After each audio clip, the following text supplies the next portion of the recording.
ये बात है ईयर 2006 की, जब दुनिया भर के बड़े बड़े साइंटिस्ट ने हमारे एटमॉस्फेयर में एक जहरीली गैस को डिटेक्ट किया, मीथेन गैस। ये नोटिस किया गया कि एटमॉस्फेयर में अचानक से मीथेन गैस की मात्रा बहुत ज़्यादा बढ़ चुकी है और अभी तक बढ़ती जा रही है। मीथेन एक किस्म की नेचुरल गैस होती है जो अगर एटमॉस्फेयर में छोड़ दी जाए तो वो ज़मीन को गर्म करती है। जैसे सर्दियों में हम खुद को गर्म रखने के लिए ऊपर कंबल ओढ़ते हैं, उसी तरह ये गैस भी ज़मीन के विर्द एक कंबल की तरह काम करती है। अंदर की गर्माइश अंदर ही रहती है और ज़मीन को और ज़्यादा गर्म करती है। आम कार्बन डाइऑक्साइड से भी ज़्यादा गर्म करने का काम करती है। 2006 में जब ये अचानक बढ़ने लगी तो साइंटिस्ट ने समझा कि शायद ये इंसानों की वजह से पैदा होने वाली पोल्यूशन से बढ़ रही है। लेकिन जांच करने पर जो मालूम पड़ा वो देखकर सब हैरान रह गए।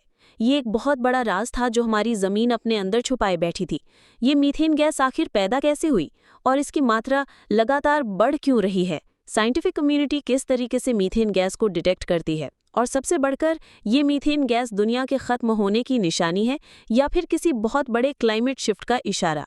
मल्टीमीडिया चैनल के वीडियोस में एक बार फिर से खुशामदीद। नाजरीन, साइंटिफिक कम्युनिटी ये बात पहले से जानती थी कि एटमॉस्फेयर में मीथेन का स्पाइक आमतौर पर हर 1 लाख साल में एक बार आता है। और ये मालूमात ऐसे पता चलती है कि एंटार्क्टिका और ग्रीनलैंड जैसे बर्फानी इलाकों में ड्रिलिंग करके बर्फ निकाली जाती है, जिसे आइस कोर कहते हैं। मान लें कि हर साल एंटार्क्टिका में 1 मीटर बर्फ पड़ती है। इस बर्फ में एटमॉस्फेयर की हवा भी ट्रैप हो जाती है और फिर अगले साल इसके ऊपर नई बर्फ की लेयर आ जाती है। जब गहरी ड्रिलिंग करके आइस कोर निकाला जाता है तो वो अपने अंदर किसी टाइम मशीन की तरह हजारों लाखों साल पुराने एटमॉस्फेयर का रिकॉर्ड छुपाए बैठा होता है। और फिर इससे अंदाज़ा लगाया जाता है कि कौन सी सदी में एटमॉस्फेयर में कौन सी गैसेस थी और कितनी मिकदार में थी। इसी तरीके से साइंटिफिक कम्युनिटी ने पता लगाया कि अर्थ की हिस्ट्री में हर 1 लाख सालों के बीच एक पॉइंट ऐसा आता है जब एटमॉस्फेयर में मीथेन गैस बहुत ज़्यादा हो जाती है। ये इस बात की निशानी होती है कि आइस एज खत्म हो रही है और अब अर्थ दोबारा गर्म होना शुरू होगा। जब आइस एज खत्म होना शुरू होती है तो सिर्फ 20-30 सालों में ही काफ़ी सारी बर्फ पिघलकर अर्थ की हालत ऐसी हो जाती है जैसे आज का मौसम है। पर यहाँ मसला ये है कि मीथेन के ऐसे लेवल्स 12,000 साल पहले रिकॉर्ड हुए थे, जिसके बाद आइस एज खत्म होना शुरू हुई थी। तो अब इतनी जल्दी मीथेन एटमॉस्फेयर में फिर से क्यों बढ़ रही है? क्या हमारी ज़मीन किसी बड़े बदलाव की तरफ बढ़ रही है या फिर ये कोई नया खतरा है? इस राज को समझने के लिए हमें ज़मीन की हिस्ट्री देखनी पड़ेगी। हम इस वक्त अर्थ के एक ऐसे दौर में हैं जिसे क्वैटरनरी पीरियड कहते हैं। ये पीरियड आज से करीब 25 लाख साल पहले शुरू हुआ था और आज तक चल रहा है। इस क्वैटर्न पीरियड के 2 हिस्से हैं। पहला हिस्सा था प्लेस्टोसीन एपोक, जो करीब 25 लाख साल पहले से शुरू होकर 12,000 साल पहले तक चलता रहा। इस दौर में ज़मीन पर बार बार आइस एजेस आती रहीं, जिसमें ज़मीन का बहुत बड़ा हिस्सा बर्फ से ढक जाता। फिर हज़ारों सालों बाद बर्फ पिघलती और ज़्यादातर ज़मीन खुश्क हो जाती। फिर बर्फ आती और ये साइकिल ऐसे ही चलता रहा। यही वो दौर था जिसमें इंसान भी आगे बढ़े और इसी दौर में बड़े बड़े जानवर जैसा कि मैमथ भी खत्म हो गए। और फिर आया क्वैटरनरी पीरियड का दूसरा हिस्सा, जिसे होलोसीन एपोक कहते हैं। ये करीब 12,000 साल पहले शुरू हुआ और अभी तक चल रहा है। इस दौर में बर्फ काफ़ी कम हो गई और ज़मीन का मौसम काफ़ी स्टेबल और गर्म हो गया।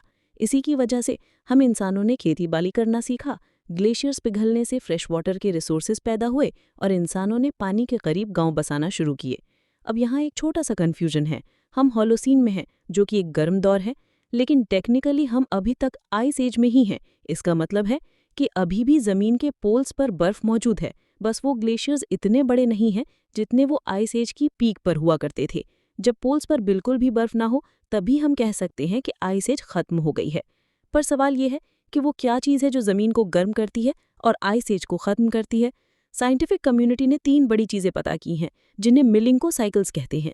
पहली चीज़ है इसेंट्रिसिटी, यानी ज़मीन सूरज के बिर्द गोल रास्ते पर घूमती है, लेकिन कभी कभी ये रास्ता यानी इसका ऑर्बिट थोड़ा सा ओवल शेप का हो जाता है। और इस ओवल शेप में जब अर्थ इस पॉइंट पे आता है तो सूरज से मिलने वाली गर्मी बढ़ जाती है। ये एसेंट्रिसिटी साइकिल करीब 1 लाख सालों तक होता है। इन 1 लाख सालों में ऑर्बिट गोल से ओवल और फिर दोबारा गोल हो जाता है। लेकिन साइंटिफिक कम्युनिटी का मानना है कि असल में आइस एज को ख़त्म करने के पीछे सिर्फ इसेंट्रिसिटी साइकिल ही नहीं, बल्कि एक्सियल टिल्ट का भी बड़ा रोल है। यानी हमारा अर्थ जब सूरज के गिर्द घूमता है तो वो थोड़ा झुका हुआ होता है, करीब 23.5 डिग्रीज के एंगल पर। लेकिन ये झुकाव भी वक्त के साथ थोड़ा बदलता रहता है। जब जमीन ज्यादा झुकी होती है तो पोल्स पर गर्मियों में ज्यादा शुआएं पड़ती हैं और वहां की बर्फ तेजी से पिघलती है। साइंटिस्ट्स का मानना है कि ये साइकिल भी 41 ईयर्स का होता है, जिसमें जमीन 22.1 डिग्री से लेकर 24.5 डिग्रीज के एंगल पर झुकने का अमल करती है। और तीसरी चीज है प्रिसिजन, यानी एक्सिस का हिलना। जमीन का एक्सिस थोड़ा हिलता भी है, जैसे एक लट्टू हिलता है। इसकी वजह से मौसम का टाइमिंग बदल जाता है। ये साइकिल भी करीब 19,000 ईयर्स से 23,000 ईयर्स का होता है। ये तीनों चीजें, इसेंट्रिसिटी, एक्सियल टिल्ट और प्रिसिशन, मिलकर जमीन को गर्म करने का एक साइकिल शुरू करती हैं। बर्फ क्योंकि सूरज की मैक्सिमम रोशनी को रिफ्लेक्ट कर देती है, और जब सफ़ेद बर्फ पिघलती है तो उसके नीचे की ज़मीन या समंदर सूरज की रोशनी के लिए एक्सपोज हो जाता है, और उसका रंग सफ़ेद नहीं बल्कि डार्क होता है, जैसा कि मिट्टी का कलर या ओशन के पानी का डार्क ब्लू कलर। और ये बात तो सभी जानते हैं कि डार्क कलर सूरज की रोशनी को अच्छी तरह एब्जॉर्ब कर सकता है। जब ज़्यादा एब्जॉर्प्शन होती है तो ज़्यादा बर्फ पिघलती है, और ये साइकिल चलता रहता है।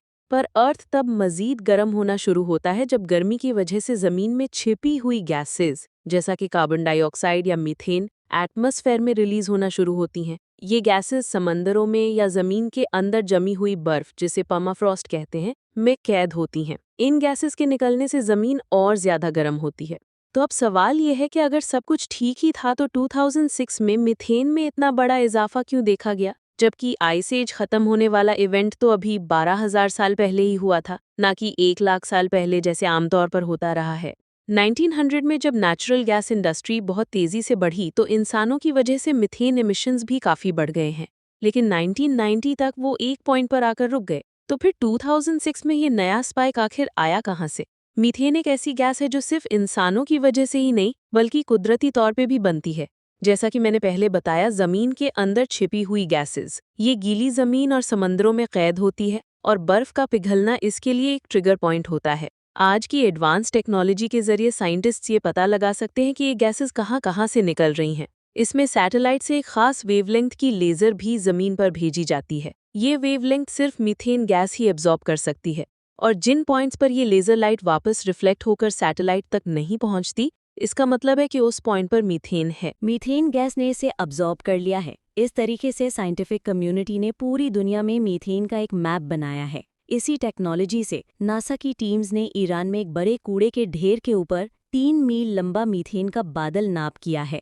ये हर साल हवा में 73 टन मीथेन गैस छोड़ रहा है, यानी जितना वजन 180 बोइंग के जंबो जेट्स का होता है। और अगर घंटों का हिसाब लगाया जाए तो हर घंटे में 8,500 केजी, लेकिन इससे भी ज्यादा मीथेन तुर्कमेनिस्तान से निकल रही है। यहाँ ऑयल और गैस निकलने वाली जगहों पर 12 ऐसे पॉइंट्स मिले हैं जहाँ से हर घंटे तकरीबन 40,000 केजी मीथेन एटमॉस्फेयर में फैल रही है। लेकिन साइंटिफिक कम्युनिटी का मानना है कि 2006 के बाद मीथेन का स्पाइक सिर्फ इसी वजह से नहीं है। ये तो इसका आधा हिस्सा भी नहीं, बहुत बड़ा हिस्सा जंगलों में से रिलीज हो रहा है, खासतौर पर वो जंगलात जो पहले पर्माफ्रॉस्ट के ऊपर मौजूद थे। अब क्योंकि पर्माफ्रॉस्ट पिघल रही है तो जमीन के अंदर फॉसिल्स तेजी से डीकंपोज होकर मीथेन गैस छोड़ रहे हैं, जिसकी वजह से मीथेन गैस का स्पाइक देखा जा रहा है। मीथेन गैस का सबसे बड़ा मसला ये है कि अगर ये हवा में शामिल हो गई तो फिर इसे कलेक्ट करना काफ़ी मुश्किल होता है। लैंडफिल्स में या गैस फील्ड्स में मीथेन गैस को कलेक्ट करना काफ़ी आसान होता है, लेकिन जंगलों में से निकलने वाली गैस को कलेक्ट भी नहीं किया जा सकता। इवन कई मॉडर्न लैंडफिल्स में से मीथेन गैस को कलेक्ट करके उसे एनर्जी जनरेशन के काम में लाया जाता है, जिसका बाय प्रोडक्ट है कार्बन डाइऑक्साइड, जो खतरनाक तो ज़रूर है लेकिन मीथेन से कम। एटमॉस्फेयर में मीथेन गैस 10 सालों तक रह सकती है और उसके बाद वो कार्बन डाइऑक्साइड और वाटर वेपर में बदल जाती है। अब मसला ये है कि बेशक अर्थ में पहले भी ऐसे मीथेन लेवल्स डिटेक्ट किए गए हैं, जैसा कि 12,000 साल पहले, लेकिन जब भी ज़मीन ने इतनी ज़्यादा मीथेन रिलीज़ की है तो वो आइस एज के ख़त्म होने का वक्त था, और इस वक्त जब ग्लेशियर्स पहले ही काफ़ी हद तक पिघल चुके हैं। इस टाइम पर मीथेन के ऐसे लेवल्स पहले कभी नहीं देखे गए, और शायद ये इशारा है कि अब अर्थ किसी दूसरे फेज में जाने वाला है। पर सच पूछा जाए तो इस बारे में ये प्रिडिक्ट करना काफ़ी मुश्किल है कि क्या अब आइस एज मुकम्मल तौर पर ख़त्म होगी या फिर हम एक नई आइस एज में जाने वाले हैं, क्योंकि साइंटिफिक कम्युनिटी के पास अर्थ की हिस्ट्री में कोई ऐसा खास रेफरेंस पॉइंट नहीं है जो ये जाहिर करे कि 12,000 सालों के बाद दोबारा मीथेन के लेवल्स इतने हद तक बढ़ गए हों। और हमें ये भी नहीं पता कि ये लेवल्स बढ़कर कहाँ तक जाएंगे, और अगर ये वाकई इंसानों की वजह से नहीं बल्कि कुदरती तौर पर हो रहा है तो फिर इसे रोकना नामुमकिन है।